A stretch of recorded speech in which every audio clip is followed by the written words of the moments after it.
The Knicks will celebrate St. Patrick's Day wearing their St. Patrick's night green. Yeah, that's a green for you too. That's about the best I can do on that one, Chris. Really important to get out of this. Listen, when you look at what we have with the ball to him, where he can be effective. He was just 2 of 10 last night and scored 4 points. Paul George all over Fields. Landry Fields out of Stanford. Both are second-year players. Takes it inside and gets to the rim. Yeah, you still can't let him get to the rim. You can know where you can get your rest, know where you have to exert it. And I think guarding Carmelo sometimes took away from what he could do offensively. Well, Jeremy Lin, a lot of people in the building here tonight to watch the second-year sensation. Takes it inside. Lin off balance. Jumper good. But he did a good job of setting his feet. Jeremy Lin averaging 15 points per game. To try to get his hands on things. Paul George has already matched his point total from last night. Stoudemire's jump shot good. See, here's the thing with New York. They got. And Jeremy Lin lost it, got it ahead now to Anthony, lays it in and a foul. You know, you're talking about having some luck. Jeremy Lin loses the ball. And this is one of the areas that challenged the Pacers last night. In transition, Anthony throws it up. Lin mishandles it, and you can see right there after making the pass, it's Carmelo and Anthony who got there, and the Pacers got to do a better job of getting back and keeping Anthony. Nearly rebounded by West. Great move by George. Here's Lin to Anthony, who lays it in, and the Knicks back in front. We talked about transition baskets. That's what I say, lift and take a step in, because Danny Green just struggled making shots. A capacity crowd tonight at Bankers Life Fieldhouse in downtown Indianapolis, and wide open, it's Chandler. Roy Hibbert fell asleep. Well, they got caught in it, and they showed us. What happens here is they advanced the ball, and Roy Hibbert just couldn't get back after the screen was initially being set on the left side, and the ball got advanced, and that means going to the right side. Shots and knock them down. Here's Hill in the corner. His 3 is too strong, and Lin has the rebound. Tough to have to come in. The first shot you take is a 3-pointer, but that doesn't bother. That doesn't bother J.R. Smith. He doesn't mind doing that. 2 of 6 from 3-point range last night. 7 of Osa will play, we think, on Tuesday night as Smith misses. Rebound tipped out by Granger. Now Jeremy Lin inside, banks it in. Oh, he took a tough shot because he went right at Roy Hibbert, who's got 2 fouls. And the reason he's able to get that one to go in because he threw it off the glass. And he got knocked down. 58-51. Lin comes off that screen. Chandler goes to the basket. Now Lin again. Well, he's getting a round of applause here. There are obviously a lot of Lin fans here at the game. But that was a very difficult shot to make. And it's a 9-point New York lead with just over. Which is what you're looking at, 121 points to win. That's going to be hard to do. So your defense has to be there. Anthony now to Lin. Shot clock at 7. Jeremy takes it inside and a foul. Boy, there's a good chance. I see what Frank is asking because he's thinking that Lin ran into, I thought into Roy Hibbert.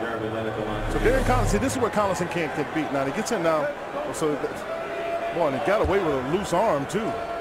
If anything, I thought the foul was on Collison before he got to the basket. It was on Collison before the basket. Yes, we agree. That was where the initial foul should have. David West takes it inside, misses. Indiana, nobody there to get that loose ball. They all just sort of looked at it. Right, now they don't have numbers going back the other way. Now Lin has the mismatch he wants against Hibbert.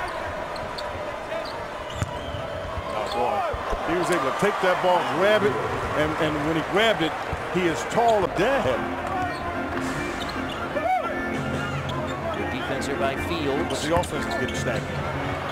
David West. Yeah, the offense is stagnant. You got to get something going. That's a foul. Collison had the ball stripped. And here comes Jeremy Lin. Leaves it off for Stoudemire, and a foul the other way on Indiana. Well, it really Pacers are turning the ball over and having trouble getting back. Just not doing it on either sides of the ball. This one. And they got blown out in Orlando. Now Lin. Boy, he has great body control. He really does. And Collison has got to get him under control because they had been pretty much shut off. They were trying to get it to Carmelo Anthony, had shut him off, and the shot clock was running down. And Lin availed himself and was able to get it on the glass. He's hit 4 of 5. That's a turnover. Paul George lost it. And here is the basket missed by Landry Fields, but another. And he tried to squeeze through here, and Chandler is able to. Chandler actually popped his hands, and here Collison just tries to prevent a basket because you have a foul out. Now the Pacers try to move it up quickly, and a bad pass by Collison. He will track it down. It was hit by Jeremy Lin. It was really good anticipation by Lin, as much as anything. He may not be in shape to play a lot because he just hadn't had to do a whole lot of playing. Oh, then nobody gets back. And Shumpert has his first field goal. He has 6. And you get a dead ball, and then nobody gets back. That's the 13th foul against Indiana. They get a reset of the shot clock at 14. Lin. Boy, he's a tough-minded little guy, because I tell you what, I saw that Mike Woodson got added because he didn't go off the screen that was set by Carmelo Anthony, and still 4 to play. Lin scores at one end. Collison, who has played well tonight, but he's been turnover prone. And now Lin again buries his head into the lane and scores again. I'm telling you, he's tough as all get out. And Collison is having a tough time guarding him. They wanted that screen and roll to get the ball to Anthony, and he's just decided to take the ball himself. And the lead is 7 now after the Pacers had cut our basketball. No, but you got 6 minutes. You've got plenty of time to let your effort get it going. 16 points for Jeremy Lin. He averages 15 on the year. He had 13 last night at Madison Square Garden. His first NBA start, he had 28 points and 8 assists against the Utah Jazz, and now Frank Vogel takes the timeout after the Pacers had started the quarter by cutting it to 1. 12-4 run by the Knicks. They lead by the second half, so we're going to look at some of the highlights from Jeremy Lin, but they're doing a lot of their work at the free throw line. Well, he's doing the foul line extended because he's able to control where they need to go with the ball for New York. I mean, that's really been what Jeremy Lin has done. He's controlled everything that they want to get done. Those were like successive plays, and then he's getting buckets.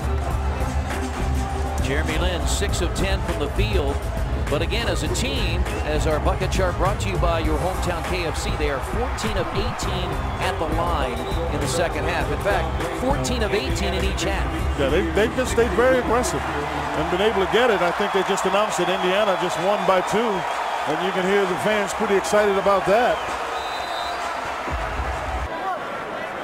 The Pacers back half of the schedule. Again, most of their games are at home. But you don't want to be in position where, again, this is a Knicks team battling for playoff position, and now they have a 10-point lead at 90-80. They're battling for playoff position. They're battling for an identity. This is a new staff they have for all practical purposes.